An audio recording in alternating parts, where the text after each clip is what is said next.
Once again, kumusta? Nausab kamong tanan, mga igsoon, mga kahigalaan ko din na sa Dios. Grasyag bendisyon. Kaloyon ta sa itong langit ng amahan. Sige hapon, maana ka na itong tanan. O welcome ning another day of Bible study. Dinhi sa programatang The Sovereign Grace Hour. Kauban nining inyong higala Andres Atub Jr. Sulod higala kita pipila na sa mga minutong maghisgot o magatuon sa mga pulong sa Ginoo.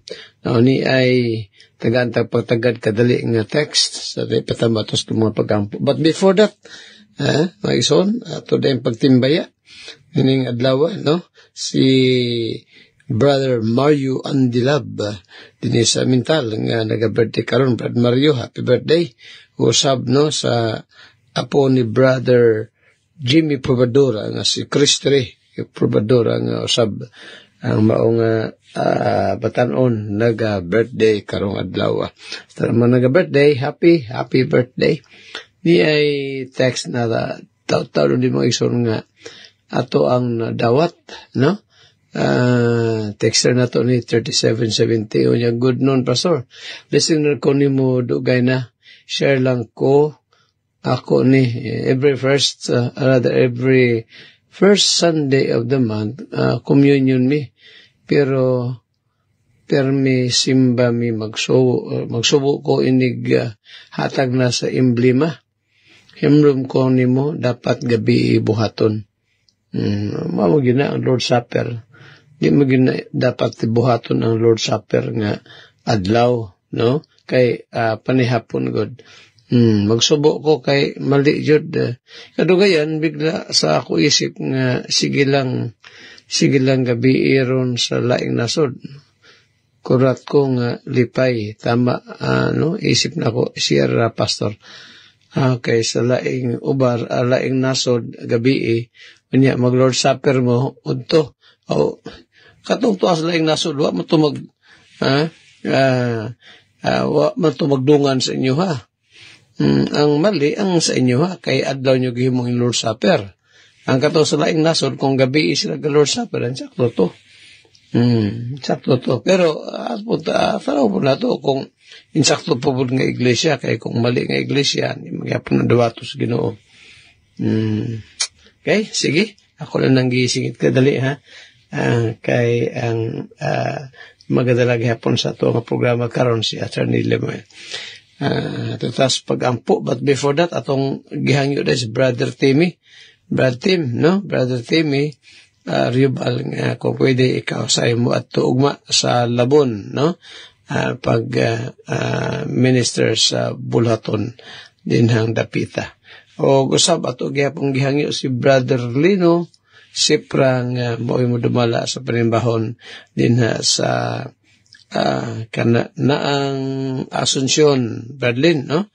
O usab sa pagkahapon sila ni Brother Mario Abrantes sa Tagum Mission, ha? I-text niya pala si Brother Lino, Brother Mario, ha? Brother Mario Abrantes. Sige, at sa pag-apoy mo kalimot ha sa itong kaunahing ginasibya sa programa nga karong sunod buwan na ang ato ang Bible seminar din ha sa Bohol, no? Sa Biraca Beach Resort, Pizza 22, long biyernes na, alas 8 sa buntag, libre na nga Bible seminar ha. Usa pa sa itong akong kaunahing ginapahibalo maisoon nga maka anak minimalo riskidapawan aron nga mangidatag lugar alang sa atong plano nga maghimog Bible seminar. Usa sa atong tuyo gyud, no? Nga maka conduct og usa ka libre nga seminar din manghatag gihapon kita og mga basahon nato, no? Doctrines of Grace og Landmarkism. Sige, mag-pray ta. Salamat Lord, this time ang imong mga pulong mausana sa mo sa paghisgot pagtuon gani akong prayer nga Ginoo mo kini nga panalanginan. Blessed Lord, bisan pa mo makaigsunan dito sa US, sila ni Chingwa Best pamilya, bisan pa ni Christy Jeremy Durang o gatibok ka panimalay. Even Lord, akong idras pagampo sila dahil nga naga-birthday karong adlaw sa kang Brother Mario Andilab o usab sa Apole Brother Jimmy si Christy sa mga nag-birthday, padangat sila sa ginustaghan pang mga katuigan. Sa mapagbiyahe, Lord, ikaw maghatag na mo proteksyon. Salamat sa imong gugma, grasya kaloy, i-bless Ginoon Church sa Davao. Salamat sa mga kaisunan din sa ilang pagka-supportive, nagi sa ilang mapagampo, presensya o usab Lord financial. Aron nga makagoon kini mao nga buluhaton ris kahanginan. Salamat sa imong kayo. Help us Lord bisan pa sa pagtudlo sab kanamo sa imong pulong pinagi ni Attorney Lemuel. Father, amon nga prayer sa ngalan ni Jesucristo nga among ginugmang luwas amahan among gisalig kitugyan kini nga tanan. Amen and amen. Maminaw na kita usa ka awit din after this mensahe gikas pulong sa Ginoo nga ato ang mapaminawan pinagi ni Attorney Lemuel. Does Jesus care? So this time, atong ipadayo ng ato ang pag-study diri sa Proverbs, sa ato ang kaning daily meditation, na anatak karon sa verse 2, Proverbs chapter 18, verse 2. Ingon diri, ang usa ka buang walay kalipay diha sa pagsabot, apan maulama nga ang iyang kasing-kasing magabutyag sa iyang kaugalingon. Diri sa English King James Version, ingon diri, Proverbs chapter 18 verse 2, a fool hath no delight in understanding, but that his heart may discover itself. Naghantag makuha nga truth kamatuoran diri sa kaning verse. Ingon una diri, a fool hath no delight in understanding. Ang buang o buang-buang, if ang Biblia magisgot niini nagapasabot sa usa ka tao nga one who despises wisdom, correction, o ginadespise pud niya ang kahadlok sa Ginoo. Mao kini ang tao nga naga panghimaraot, naga supak sa unsang gi-instruct sa Biblia, or usang walay kahadlok diha sa Ginoo. Mao kining fool gina-emphasize diri sa Bible. Ang fool daw diri, he does not enjoy ang usa ka buang, dili siya nagakalipay dira sa pag-gain or pag-learn dira sa kamatuoran, or even gaining insight. Kung may gusto, wala siya tinguha nga ma-increase iyahang knowledge, whether sa biblical nga aspeto or even sa iyang spiritual growth.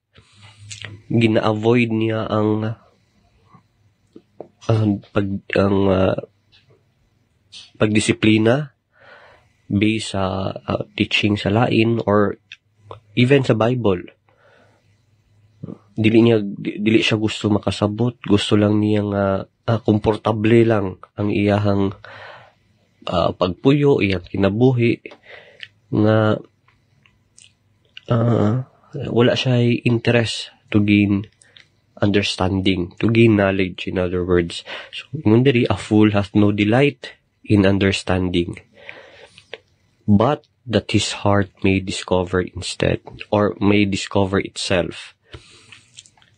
So, instead of learning for the sake of truth, nga imbis nga mutuon siya aron makakaton, ang buang gusto lang niya mupadayag sa iyahang kaugalingon. He just want to, or she just wants to express herself, or express her own thoughts, no?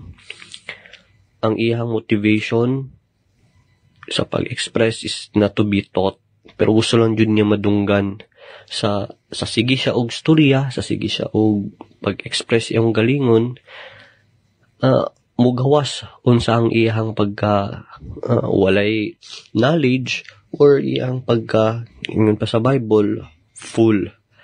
So meaning iyang ginadisplay iyang opinion nga walay basis, may it be biblical or kanang academic. No, kay tungod wala siya interest nga magtuon pero gusto lang siya mo storya, walay basihan yang kaya pangingon, walay weight, in other words. So again, ginaingon diri ganahan siya nga makabalo ang tanan sa iyang gibati or opinion, bisan kini walay basihan or kabuang ra. So sa tong makitaan diri nga kamatuoran, now, first we must be careful when we say something, especially nga kanang mga buta nga dili nato field. For example, sa ako ang part, I don't have any standing, wala ko'y otoridad or dili ako ang tamang tao nga pangutanon regarding sa mga sakit, mga medical concerns. Ngano kay wala ko man agitun-an. Ang maayo nga pangutanon ang mga doctors.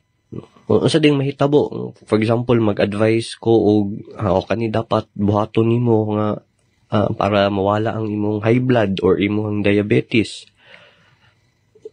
o kani ka tambal ang imong ihatag.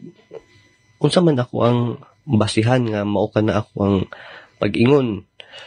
O kung nay makadungog nga doktor, in my case ako ang igsuon or akong brother, akong sister-in-law, unsa lang tan-aw sa ko na paswito man ni siya, di ba? I may look a fool to them. Mahimong mura ko buang-buang silang pananaw because that is not my field. Mo po nang ginaingon diri nga we must be careful.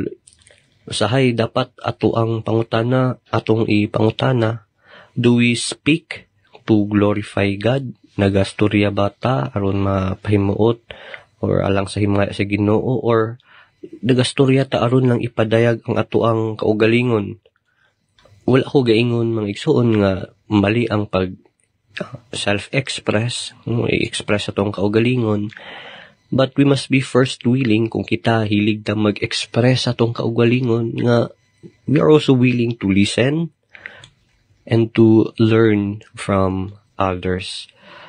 So ato ang meditation karon unta mag-remind kanato tudlo kanato nga we must pursue wisdom and understanding. Dapat atong tinguha dira sa mga butang na ay kaalam ug pagsabot, ug dili lang ta always nga mo express atong kaugalingon sa atong kalibutan. Ako na-mention, if I'm not mistaken, na gusto tanan madunggan. So humility o ganang humbleness will reflect if there are times that we keep quiet.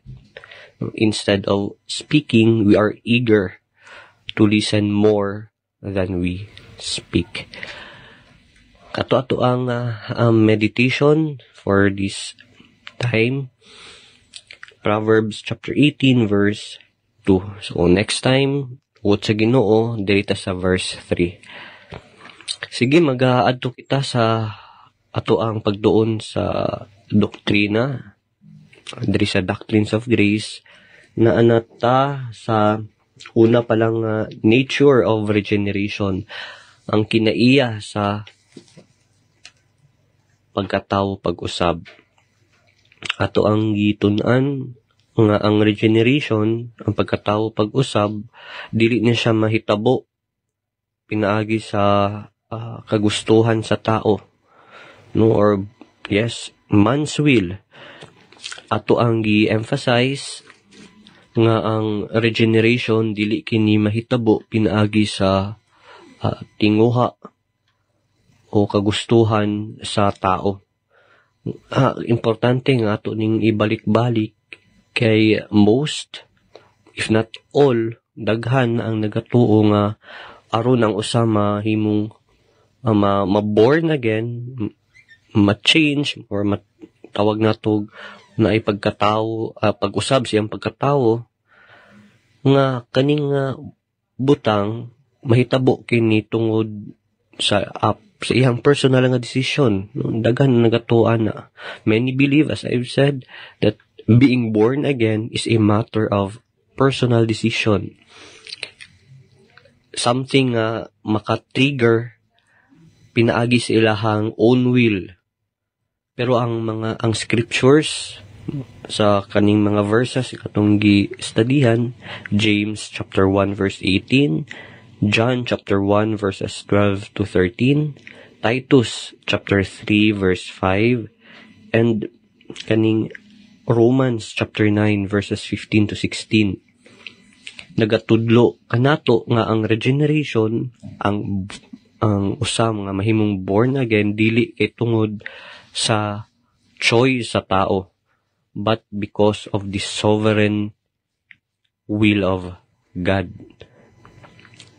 Dili ang kabubuton sa tao ang makapa-usab sa iya, mahimong born again siya, makapa-regenerate sa iya. Diri sa James 1:18, iklaro na to nga ang regeneration, it is an act of God. An act of God driven by His own will, dili ang ato ang kabubuton. Ang Dios mismo ang nagbuhat og mibuhat niini. Sa John chapter 1 verse 13, pakita diri mga igsuon nga walay human effort or kanang even lineage or ancestry. Kung ato ang ginikanan Christians, ato ang lolo Christians, dili pasabot tungod sila mga Kristohanon na born again sila, nga automatic ang apo, ang anak born again.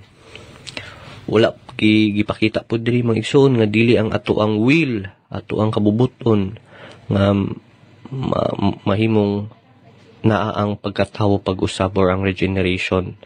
Ang spiritual birth diri sa John chapter 1 verse 13 is solely again kabubuton sa Ginoo. It is solely the work of God. Diri sa Romans chapter 9, particularly diri sa verse 16, klaro kay diri maigsuon nga even ang desire, ang tinguha nga maluwas, dili kinigikan sa tao. Sa verse 16, very clear, ingon, so then it is not of him that willeth, nor of him that runneth, but of God that showeth mercy. No, it is not the one who wills, dili ang tungod ang usa nagatinguha, nagapangandoy, but the reason why one is saved is because of the mercy of God. So, mo kato ato ang gitun-an nga ang regeneration dili kini mahitabo pinaagi sa tinguha sa tao by man's will. Ato ang studihan na pud karon mga igsoon og sa pipila ka mga higayon, next sessions, kaning regeneration is not accomplished by baptism. No, daghan ang nagatuo nga once mabaptize, isa sa mga requirements aron ang usa maluwas, dili lang ang pagsalig kang Ginoong Hesukristo, ginaapil po nila dira ang pagbautismo. Ang usa dapat mabautismuhan aron siya mahimong luwas. Now, after sa ato ang pagtuon diri sa baptism, which cannot make one born again, ato na pong studihan whether ang pag-join o simbahan, ang pagsulod dira sa usa ka reliyon or iglesia, mahimong makaluwas, makaregenerate sa usa ka tao. And last, atong isgutan whether ang kaning good works ang maayong buhat mahimong maka-regenerate sa usa ka tawo. Nawang ato ang gusto nga i-instill o i-remind sa ato ang tanan nga ang regeneration, ang pagkatao pag-usab, in other words, ang salvation, dili kini buhat nga gikan sa laing butang or laing tao or laing actions, but it is only accomplished, mahitabo lang kini pinaagi sa Ginoo. It is an act of God alone. We must always remember this. Dili kailangan sa Ginoo ang cooperation sa tao. Okay, why? Because we've already established nga ang tao, siya mismo wala siya mabuhat because he is dead spiritually. Susama sa physically dead nga tao nga wala siya mabuhat. Inana pud ang picture, inana ang senaryo sa usa ka tao nga patay spiritually. Wala siya mabuhat sa iyang kaugalingon. That is why we are always repeating, gibalik-balik nato nga ang buhat sa pag-regenerate, sa pagluwas, buhat ka na sa Ginoo. Sige mga igsoon, ato ning ipadayon sa sunod na higayon. Daghan pa kay tag matuki, ma-storya, ma-discuss diri sa doktrina sa regeneration, the doctrine of regeneration. Before I end, kung ikaw dili ka pa sigurado sa imong kaluwasan, ang Bible nagaingon, repent, believe the gospel. There is no other way nga makasulod ta sa kingharian sa Ginoo but through the Lord Jesus Christ. And in 2 Corinthians chapter 6 verse 2, ginaingon nga karon, now is the time of salvation. Ayon na paghulat nga moabot Pastor Andres Atop Jr. magaingon, nangin ka natong tanan, daghang salamat. Binumaigson, atong ipadayon ang paghisgot ining, of course, no, sa ato ang lesson, mahitungod ni ining usa ka Dios, usa sa mga doktrina gibilin ni Christ migsuon, no, usa ka Dios nga nagpadayag din sa tulo ka persona, uban di mo tuo lagi Trinity. Okay, lagi daw ng word na Trinity. Ako nang giingon, gahapon nga, bitaw ng word na Trinity. Sa mas word na oneness, wala man po na. Pero naa ang manifestation sa Godhead. Usa ka Dios nga nagpadayag diya sa tulo ka persona. Pero unya, ito nang pagtagad, sa data sa itong meditation for today. No? Atong paghisgutan maigsoon, ang Proverbio Kapitulo 14 man no, niya sa chapter 14. Unya, verse 7, kagahapon nga gitambagan ta sa balaang kasulatan nga palayo ta sa mga taong buang-buang, go from the presence of a foolish man, kita paduol, ano man, matakdan man ta, no? The wind thou perceivest not in him the lips of knowledge. Atong namatigdan daw, batayan ninyo nga wala diha kaniyang kaalam, ayaw kuyog-kuyog. Kay nga naman na pastor, kay magkuyog-kuyog sa mga taong buang-buang, mabuang po ta, magina, alangan, paragol ka nang magkuyog-kuyog, kanang wakwak, kadugan, mawakwak po. Nabali wakwak.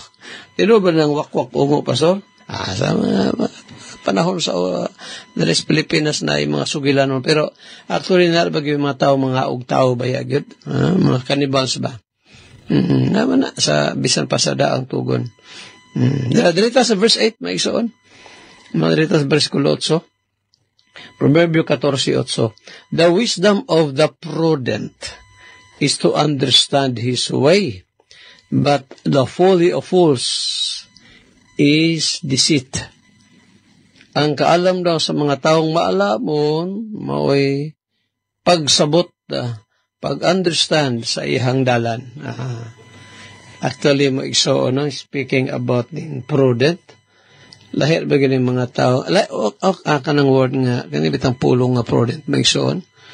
Bahala di kay ta, nabitaw miingon sa ako nga, Di lagi ka pareha sa ubang mga atop pastor no, nga mga tagas. Sige lang. Ako mga anak, tagas man. Si Bimbog, si Limuel, tagas man ni sila. No? Pero ako, di mo ko taas. Pero sige lang, bahalag dili taas. Ano man, nakaanak man po mga anak na tagas. Pareha sa istorya ba na announce sa Cebu. Unsa daw ikalipay sa mga dakong dunggan ni ba niya. Unsa daw ikalipay sa mga putot. Mga putot ba? Unsa daw ikalipay sa mga putot. Ay, okay, puto nga daw sira. Wa siya masako, gingan lang siya putot. Actually, kung tinuod, kita ang masako. Ako, pila may height na ko. Ay, makita mo ko, 5'3" ko sa una, niya, katigong, us-us, no? Na 5'2" ang nihap naman lang ko. Mo ba, pastor? Marag mo us-us din ang tao, basta magkatiguang. Inong tag sabon nga mubo lagi ka pastor so mubo nga di man taas di kita mo sako ay ko kung tinuod man yung pasakong usa ka igalang pastor kung tinuod nga masuko man kung di po tinuod nga nung masuko man pod wag gitay kuan diha gitay ikalikay diha no mo po niyo katong iyo lagi sa day kalipay sa mga putot ang kalipay sa mga putot mao nga kung makasugat siya mga taong mas putot pa siya. Ita katawa po tana. Kini ba? Kuyog-kuyog na ta sa mga wakwak. Mawakwak po daw tamadugo yan. Pero may wakwak ha.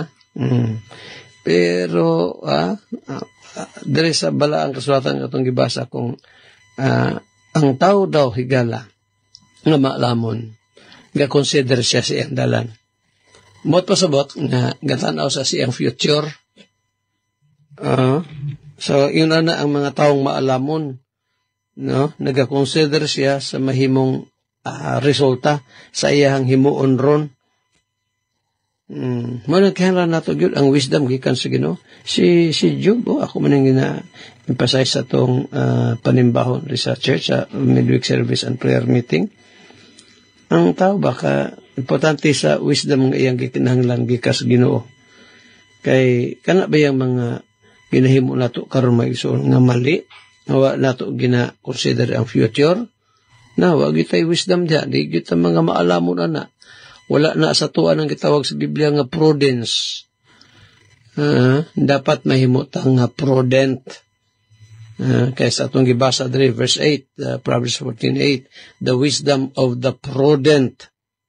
Kaya na masato papinginag the wisdom of the prudent na day mga tao nga naikaalam apan dili sila prudent. Dili sila maalamon. Ang kaalam sa mga taong maalamon. So na mga taong maalamon, na mga taong dunay kaalam apan dili kaalam nga iya sa Dios. Kaalam nga tawhanon. Mao na naigi sulti si James gasultiana James chapter 3 ingon pa niya din sa tanawa verse 13, who is a wise man and endued with knowledge among you, let him shew out of a good conversation his works with meekness of wisdom. Sigutan na rin wisdom. But if you have bitter envying, and strife in your hearts, glory not, and let not, unlie not against the truth. So again, sa verse 14, but if you have bitter envying and strife, na ay mga kasina, no? Kanang gubot, kaaway, diya sa inyong kasing-kasing, ay pagmayaan na. This wisdom descendeth not from above, ay. Kanang maong klaseng nga kaalam, wala doon na magagikan sa kahitasan, but is earthly, sensual, devilish. Yutanon, tawhanon, yawanon. For where envying and strife is, there is confusion and every evil work. So, di amay soon. Asa na itong mga kasina, na dihaan tanang kasamok. Mabito lang ang tao kung di siya mag-consider sa iyang ginahimo karon, wala yung wisdom niya na igalang agikas Ginoo, Mukha gina, masulta gina sa kadaot. Kaguba sa relasyon. Daghan, kay mga young people, maigsoon, gamahay-mahay. Pag minyo na bitaw, nganong minyo man ko? Ako man siyang gisugot, oy. Iyon po itong laki, nganong ako man siyang giasawa, oy. Wala na, nagbinasulay na. Ngano man na, kay wala may pag-consider na atubangas Ginoo. Kabalo ka, no? Kinibitang pagpangasawa, speaking about ng pagpangasawa, importante gyud ka ng ampuan gina. Sige, maison, natuta sa nabiyaan na to, kinibang mga doktrina sa nagibili ni Christ kay Iglesiyahan. Yata maghisgutron sa mga tukmang pagturunan nga gibili ni Christ, dayon niya kayab sa langit o sa niya na, no, kining matuod nga Dios. Niyata sa paghisgot sa may tungod na kining usa ka Dios nga tinuod, dili Dios ha, kay doon na may duha ka klase nga Dios. Matuod nga Dios, ang isa dili tinuod. Ang dili tinuod nga Dios mo nang Dios. O gisulti na ni David sa Psalm 115. Ikan sa verse 4 down to verse 8, ang ilang mga Dios mo sa lapi ug bulawan, nga binuhat sa mga kamot sa tao. Dunay ba apan di kasulti. Dios na. Dunay daunggan apan di kadungog. Dunay mga kamot dili makahikap. Nay mga tiil di makalakaw. Nay ba di kasulti. Nay ilong dili kasimhot. Iyan pa ni manang anging pasanon daw kay di man makalakaw lagi. Ang mga naghimo nila, susama nila, nga di makasabot sa kamaturan. Dios na. Tili ka mo diya karon nagbaton mo anak, higala ha. Pastor, di din na tinuod ang kini among ludan-ludan nga rebolto. Musugot kag sa dili igala. Ang Bible kasultian nga kana Dios. Bisag unsa pay pangrason sa ban nga awo may magsimba ni amo ra maning nga gihimo ingon nga aron mahimnon ta sa Ginoo ba. Di magud makita ang Ginoo, so nagbilin siya larawan niya. Asa mabasa sa Bible nga si Ginoo sa Kristo nagbilin og kanabang ipakulit iyang larawan aron hando mo na to siya pinagay sa pagtan-aw ng mga rebolto larawan. Ita kabasa di magsuon. Now, direta sa matuod nga Dios. Unsa ba ang matuod nga Dios? Ang Biblia maigsoon, nagsulti ka na to nga ang usa ka matuod nga Dios, Espiritu siya. Asa ka itong basa ng ang Dios Espiritu? Juan 4:23 o 24. God is a spirit. Dili na siya mahikap sa kamot. Di na to na siya makita sa pagkakaroon because God is a spirit. And then, matupad na sa mga verse 24, kung siya daw nga magasimba sa Dios, kaya mo simba kanya sa espiritu o sa kabaturan. Now, gawasan na magsuon, no? Ang Dios espiritu, doon na ni siya tulo ka persona. Okay? Usa lang ang Dios na ako na-mention na ni nangaging mga pagtuon na to, nga ang Dios dili daghan usara ang matuod nga Dios. O gisulti na ni James, Santiago 2:19, nga matud pa niya, thou believest that there is God, and thou doest well. Nagatuo ikaw nga doon na lamay usa ka Dios. Thou believest, betong basahan sa mag-ikuot ito na ako, ha? James chapter 2 and then verse 19, where James said, thou believest that there is one God, and thou doest well. Tama ka nila, sakto ka. Gatuo ka nga doon na lamay usa ka Dios, o tukma ka nini. The devils also believe and tremble. Bisan pa mga yawa daw, nagatuman o nagapangurog. So, usa lang ang Dios. Kanang usa ka Dios sa Biblia higala, nahimuot siyang upadayag siyang kaugulihon diha sa nagkalain-lain nga persona. God revealed Himself into three distinct persons. Nay verse ana? Yes, daghang bersikulo magsuon. Pamatuod nga dunay usa ka Dios nga nagpadayag diha sa tulo ka persona. Sige, take note niyo ng mga verses magsuon. Pamatuod nga usa lang ang Dios apan dunay tulo ka persona. Unsa man na? Father, Son, and the Holy Spirit. Ang kining sa oneness nga pagtuo ba? Nga ngamahan mo po si Jesus Christ. Si Jesus Christ, ang Ginoong si Kristo mo po ang Holy Spirit. Holy Spirit mo po ang ngamahan. Dili na ngun anak may soon. Managlahi gyud na, no? Lahi ang ngamahan, lahi ang anak, ug lahi ang Espiritu Santo. Sambutan karon, kaysa may nagpadala kang Christ kalibutan. Dili man siya rin nagpadala sa iyang kaugalingon. Pinadala siya sa amahan. Gisulti na ni Christ may sa Juan 20, versikulo 21, nga matod pa niya. He said, as my Father has sent me, even so send I you. Verse 21, then said Jesus to them again, peace be unto you. As my Father has sent me, even so send I you. Iyon nga gipadala ako sa amahan. Kasi nagpadala ni Kristo, ang amahan. Kasi gipadala sa amahan, si Kristo. So, dili si Kristo ang amahan. Pastor, naalagay niya sa John 10:30, I and my Father are one. Ako ang amahan, usara. Unsang pagkausaha? Hindi mo rin pangutana. Unsang pagkausaha, daghan na ba yung usa? Daghan na ba yung klase gawan?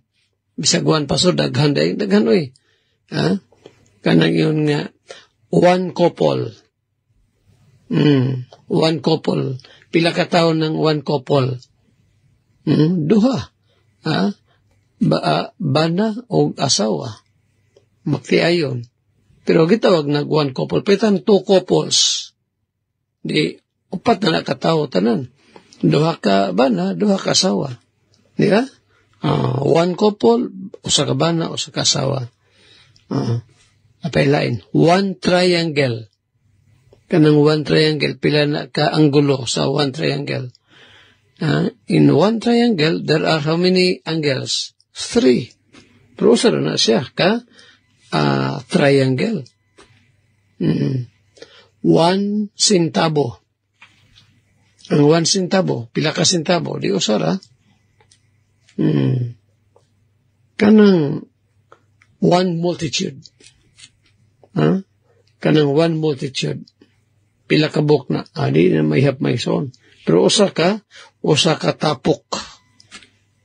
Sa pilitang katawan. One multitude of people. Multitude of people. Daghan.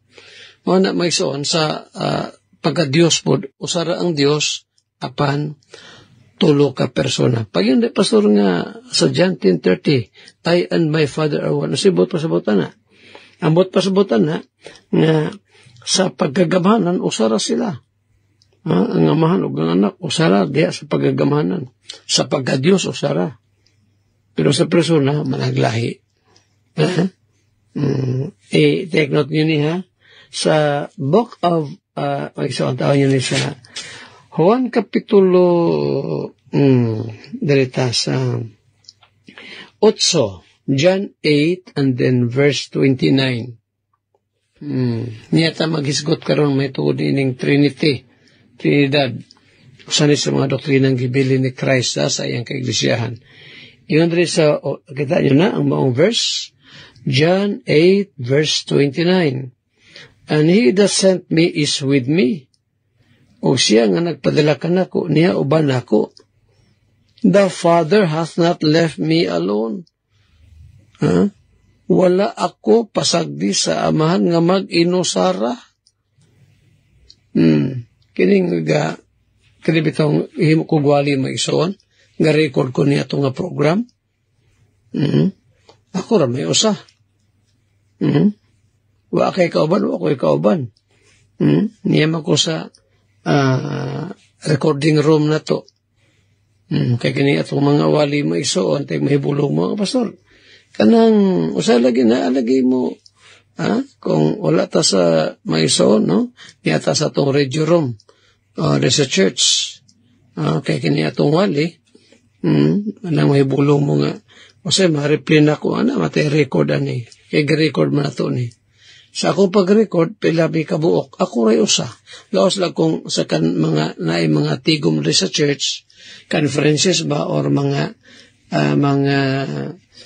trainings na manguyog na ko sa radio station. Makuyog na ko, dagan miya na. Pero wala mga events sa church, samtang gawali ko, normally ako ragi usa. Si Christ, ingon pa niya sa itong gibasa sa Juan 8:29, ako, wala mag-inusara. Wala daw, di na kay siyara daw. Kuyog niya ang amahan. No? And he that sent me is with me. And the Father hath not left me alone. Wala ako biyay sa amahan. Wala ako mag-inusara.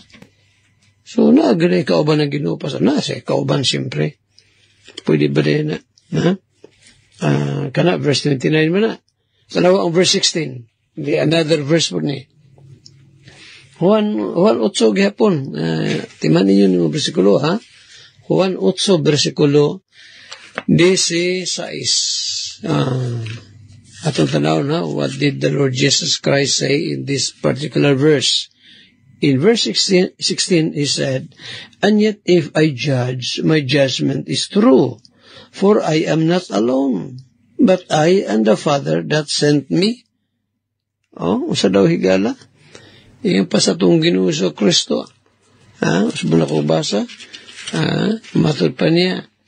Ngani, kung imuon ko man ang pagpanghukom, ang akong hukom tinuod kay dili man ako rang usa ang magahukom. Kundili ako ang amahan nga mao ang nagpadala kanako. Verse 17. It is also written in your law that the testimony of two men is true. Hisigot na duha ang Ginoo. Naisulat diha sa inyong kasuguan nga ang panghimatud sa duha ka tawo pagadawaton ingon nga tinuod. Verse 18. Ako usa nga nagahimog panghimatuod bahin sa kong kaugalingon og ang amahan nga maong nagpadala kanako nagahimo usab sa panghimatuod bahin kanako. O di na di yan kasi Kristo na ginusara, kuyog niyang amahan. Dili siya ang amahan, kuyog niyang amahan. May son, ugma, ito ni padayon, wala tayo oras, bisa pa sa itong sermon outline, at itong iparin tayo ugma, higalak mo pagkamasayb, I may say this time, come to repentance and trust Christ, saligan mo siya, si Kristo mo maluwas, wala ay makaluwas ni mo higala, pakiluwi ka kanya, kaya ang kaluwasan, kaluwi ka na sa Ginoo. Hantulog ma, sa mga takna, sa mga istasyon, inyong higalas kahanginan. Andres Atob Jr., manamilit magaingon ang Diyos, magapanalangin kanatong tanan, daghang salamat.